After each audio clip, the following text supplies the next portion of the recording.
انقدر در مورد خودم شایعه و دیگه واقعا سر شدم دیگه، جونی برای نه خوندن نه شنیدن دارم. فقط یک چیز از خدا میخوام که واقعیت مشخص بشه و دست تک تک این آدمه که الان به این راحتی منو قضاوت میکنن رو بشه.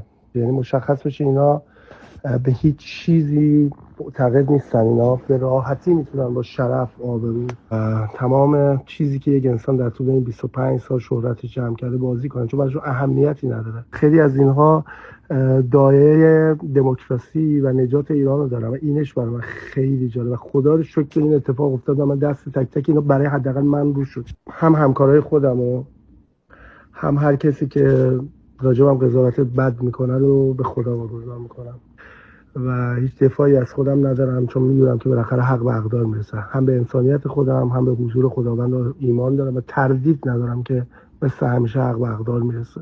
بدترین گناه دنیا رو هم بکنم، دوست دارم در سیستم قضایی کشور خودم و در پیشگاه مردم خودم قضاوت بشم. مثلا کشوری غیر از ایران نمیشناسم در دنیا. من هر جا باشم برمیگردم، چه برسه به الان که خیلی کار دارم، من باید خیلی حق خودم رو بگیرم. من مگه کاری کردم که ترسیده باشم درم؟ کاری هم کرده باشم نمیرم؟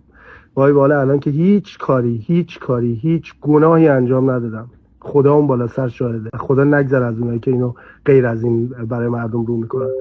من بدون تردید برمیگردم کشورم، کجا برم؟ بعد از اینکه خانواده‌مو دیدم برمیگردم و تازه شروع میکنیم به گرفتن حقمون. اوه